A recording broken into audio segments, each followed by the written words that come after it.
So welcome to my last Epoch Sentinel character.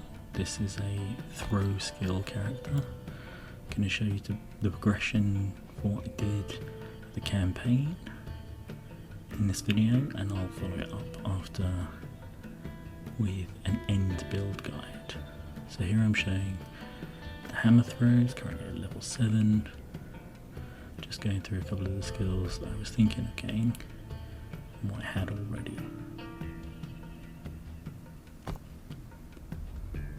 So shield throw I've just got on the thing, but I haven't been able to specialise it on the passive tree.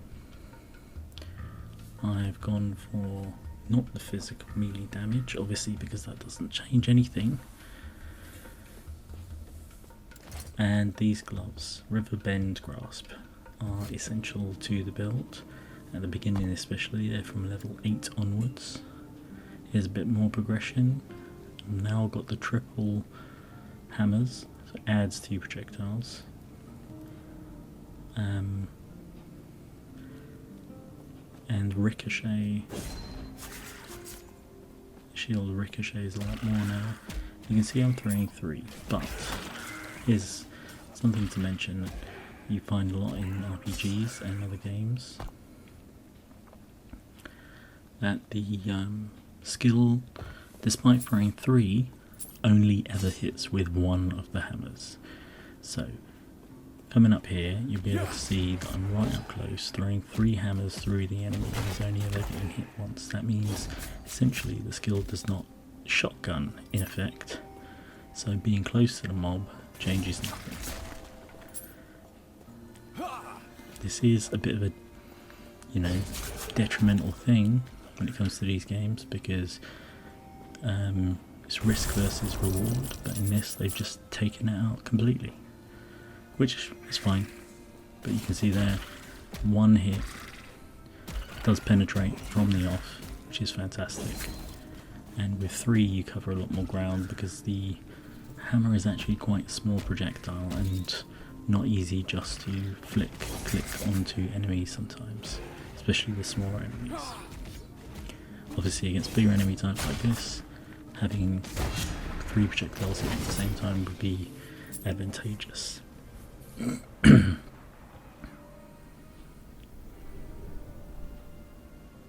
So now at level 19, I've put some points into the perk tree of the shield throw, gone for additional ricochets, which is important, especially for what I'm going to show you now, well, in the next coming minutes. I was going to spec into focus campaign at this point, but later on I don't actually do it because it's not needed. Hammer throw really does fill the gap between the cooldown of shield throw. So here's shield throw. This is an important thing, especially when it comes to bosses and bigger characters.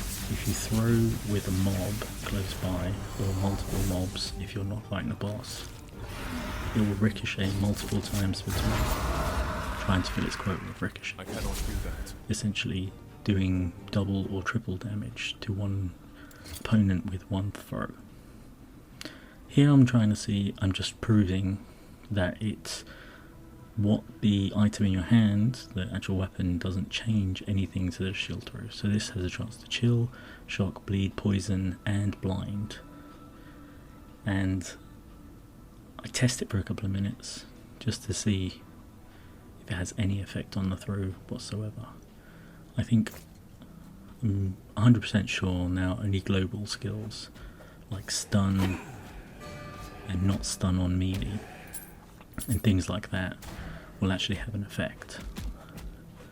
Things like crit may do, but I'm not 100% on that yet.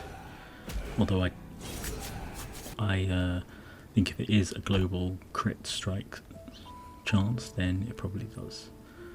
Level 42 now. I've spec'd into a couple of things, and level 14.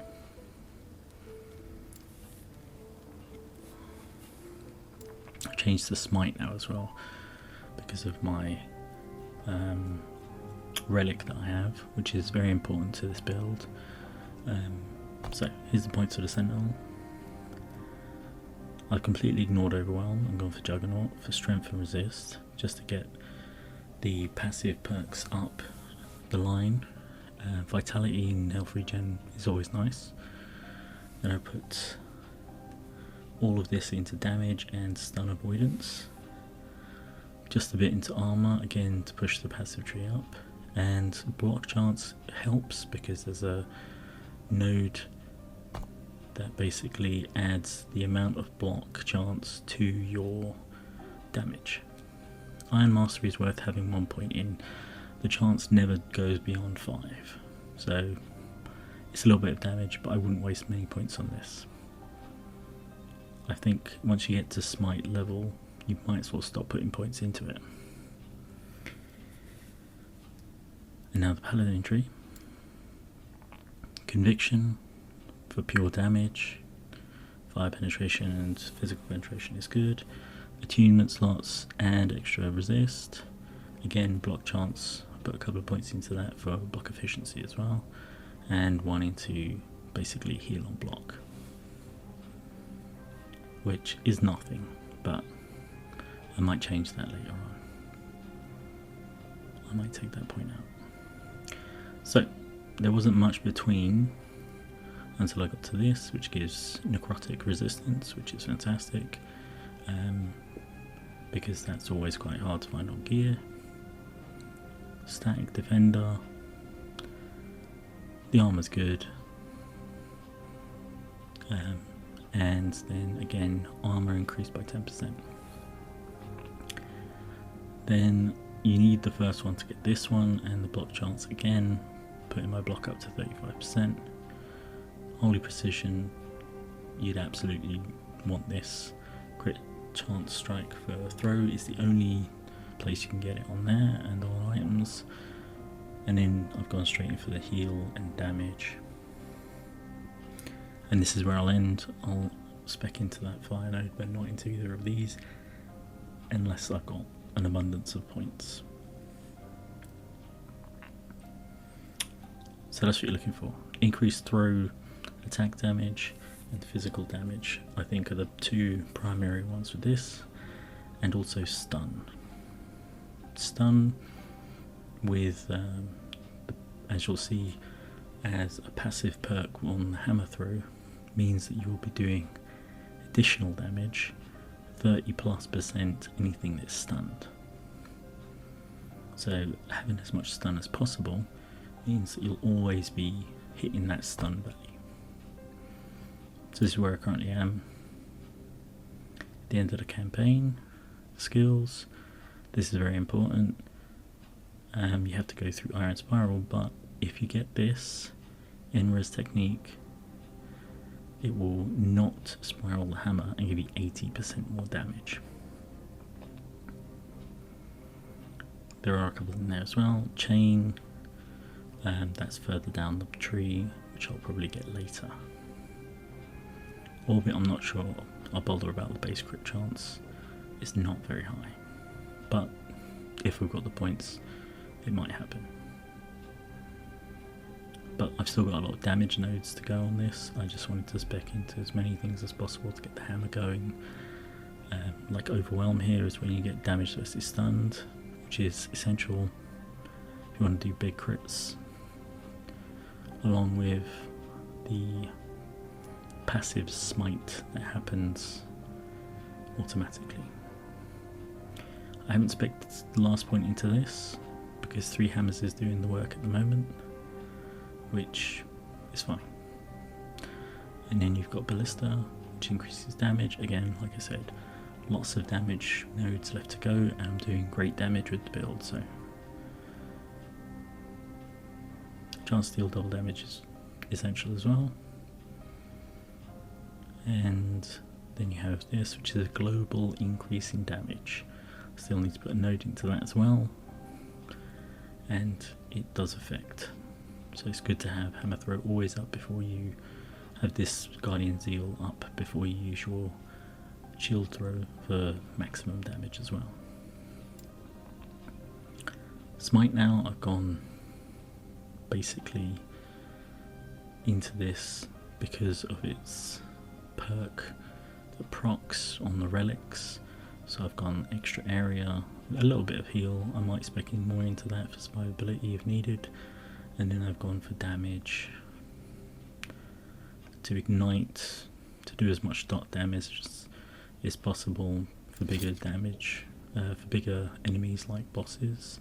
And here you can see on the relic, 9% chance to cast Smite when you hit with a throwing attack. Now this really does knock the wind out of the opponents, and really does amp up the damage a lot. Shield throw, I've still got a lot of damage notes to get on this as well. I've gone into block chance equals, the first one is 50% of your damage, again 50%, and then the next nodal on it is 100%. So my 35% chance to block adds to the damage of shield throw, which is nice. More damage. Also more block chance means more chance to block. Also means I can't dodge, so blockers become essential. Attack speed, ricochets is absolutely essential, again for doing big damage to mobs and to bosses if you can catch them in a reoccurring ricochet. Lava burst, and this does great AoE damage, so you end up killing big packs of mobs with one shield throw, and that's essential later on when you get set up on by a lot. Again, projectile shield and raw fire damage, which is very helpful. Again, more damage that I can spec into coming in the future. Holy Aura, pretty much use this only against bosses and the occasional tough enemy, but it's worth having. The resist element to it is really good as well, and means more block effectiveness, which is always good. I might spec into that for ward. This has 50% slow, and this is useless now. Again, more physical damage and more throw damage, which are both essential, and then you've got a bit of throw speed and attack speed, which again would be really nice, and I can spec into that, and the chance for haste.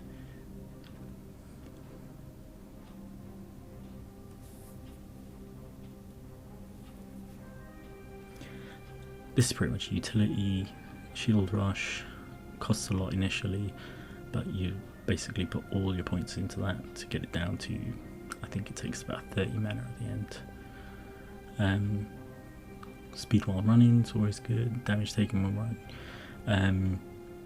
Stun chance is great as well, because if you spec into his bubble, he has a massive bubble at the end that can stun multiple, and you can come out in a shield throw and do massive damage. So this final hit area, which is a massive bubble that explodes off you. I spec'd into the laser beam as well, but it's not essential. And that's where I currently am. I'm level 58 at the end of the campaign, and my resistances are pretty good except poison. And I'll expand on this as time goes on. I'll probably end up swapping these out for better gloves once I find ones with increased throw damage that's beyond that, and other skills. This is just for stun damage, so you can see there, global stun, increased chance, which doesn't count for the melee stun that's always also on there, but that's essentially what I'm looking for in a hand weapon, a sort of global stun, increased chance. So it's got a double roll. This increases hammer throw, and essentially I'm orientated around throw, as you would think. Almost every single, barring gloves and boots, I think can have throw damage, which is great, and you can get throw skill as well. As you can see, my base DPS is horrendous, but the damage is not. Thanks for watching, and I will follow this up with the guide of how I progress the build and where it is.